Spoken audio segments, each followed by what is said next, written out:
Hey everyone, and welcome to today's deep dive analysis. Let's jump right in because today we're unpacking two incredible source texts that beautifully connect our inner spiritual peace with our outer social duties. As we go through this explainer, we're essentially going to uncover a complete, cohesive framework for living a good life. It's an inside-out approach, starting from the very core of our personal mindset and radiating all the way out into our communities. This is a question we literally all struggle with at some point. Life inevitably throws unexpected hardships our way, deep internal struggles, and let's face it, pretty complex social conflicts. When you're caught in the middle of all that chaos, it can feel like everything is just completely disconnected. Today's explainer is really a shared journey to figure out a comprehensive life philosophy based on our source texts.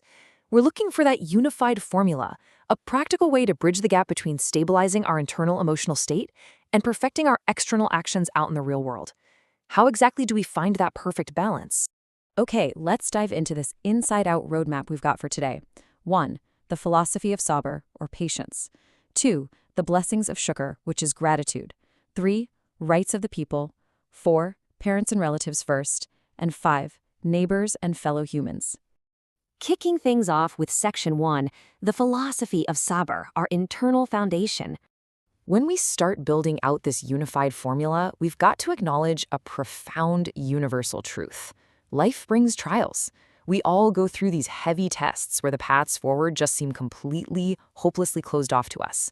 And usually, during these trials, we're told we just need to have patience. But the source text reveals something incredibly fascinating here. See, patience is often translated as just suffering in silence, right? Which can mistakenly sound like you're just supposed to adopt the stance of passive victimhood. But as we dig into the text, we discover that true patience, sabr, is actually about actively maintaining your faith and your excellent character during those difficult times. It is a highly proactive internal strength. It's about holding your ground, keeping your principles absolutely intact, and actively navigating the storm with grace, rather than just letting the storm batter you.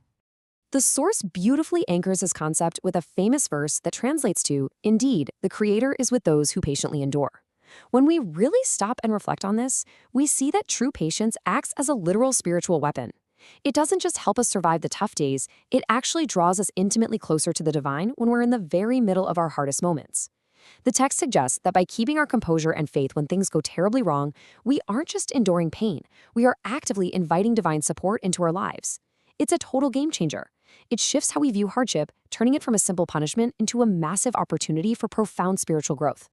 Moving right along to Section 2, the blessings of shukr. This is all about grace and abundance. So we've spent some time exploring how to handle the storms, but what happens when the clouds finally part? How do we manage our inner state when our circumstances actually flip from difficulty to ease? Well, that requires a second equally essential tool. When facing hardships, we deploy patience. But when receiving blessings, we absolutely must deploy gratitude, or shukr. Together, these two form a complete, rock-solid emotional toolkit. It's a beautifully balanced system. If you think about it, as humans, we often struggle just as much with success as we do with failure. We can get a little arrogant, or we just become forgetful when things go well. But this dual framework ensures that literally, no matter what situation life throws at you, you have a tool ready to keep you perfectly centered and spiritually grounded. The profound impact of this gratitude is highlighted in another verse, which promises, "If you are grateful, I will surely increase you." The text explains that actively acknowledging the blessings you have right now, whether that's your family, the simple food on your table, or just waking up healthy today, brings immense divine grace to your everyday life and vastly deepens your inner peace. What's truly captivating about this philosophy is how it operates on a psychological level. By consciously choosing gratitude, you completely eliminate resentment and envy from your heart. You naturally stop comparing your life to others because you are so hyper-focused on the incredible abundance already present in your own hands. It flips your mindset from scarcity straight into endless abundance. Which brings us to Section 3, Rights of the People and Fulfilling Our Human Obligations. Now, you might be wondering, here is the big transitional question we need to ask ourselves based on these sources. How does a person, armed with this amazing inner foundation of patience and gratitude, actually go out and interact with the external world? Well, the texts outline a fascinating and very distinct separation between the rights of the Creator, like our private daily rituals and prayers, and the rights of our fellow human beings. The crucial takeaway here is that true faith is actually considered completely incomplete if we only focus on our private rituals while completely neglecting how we treat the Creator's creations. It basically means you cannot claim spiritual success in a vacuum. Your internal purity absolutely has to manifest in external kindness and justice towards the actual people around you. Let's look at how that begins in Section 4. Parents and relatives first, our absolute inner circle. Let's explore the very first phase of our external duties. What the sources reveal is that our social responsibilities don't just happen at random, they radiate outward systematically, exactly like ripples in a pond. We start at step 1 with our parents, expand to step 2 with our extended relatives, move out to step 3 with our neighbors, and finally step 4, all of humanity. Our social duty literally begins at home. It is a highly structured, logical approach to social harmony, ensuring that the people closest to us are never neglected while we're out trying to do good in the broader world. And this brilliantly illustrates that point. The texts beautifully note that heaven is under a mother's feet, and the Father is its door. This underscores the absolute, non-negotiable priority of serving our parents.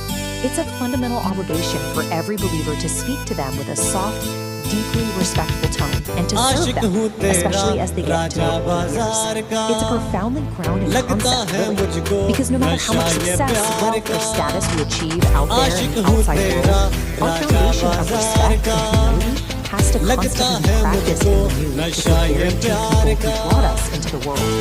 From our parents, we extend our care outward to maintaining strong ties with our extended relatives.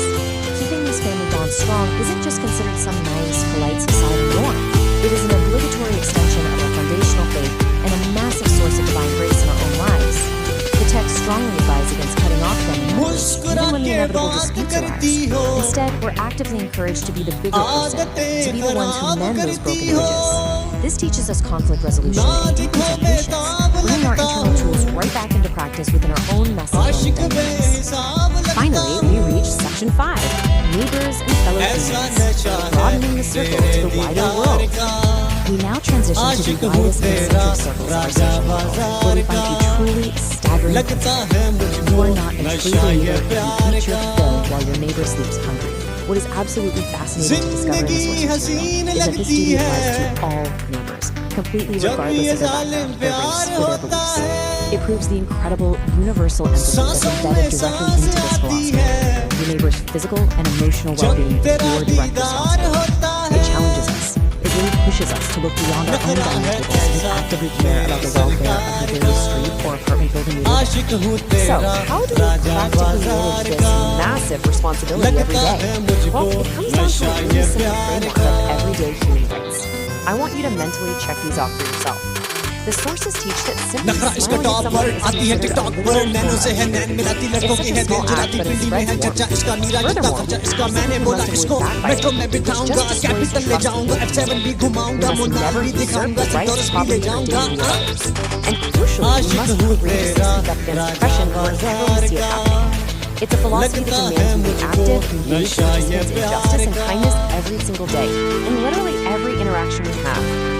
To wrap things up, I want to leave you with an incredibly striking question drawn directly from the text. The Creator may forgive his rights, but we must. We are taught that ultimately divine forgiveness can cover our personal shortcomings and our private rituals. However, a fellow human being's rights won't be forgiven until that specific person actively chooses to. Let the sheer gravity of that sink in for a second. Fulfilling our duties to others isn't just an optional, nice-to-have part of being a good person. It is the ultimate test of our faith, and the absolute key to our ultimate peace.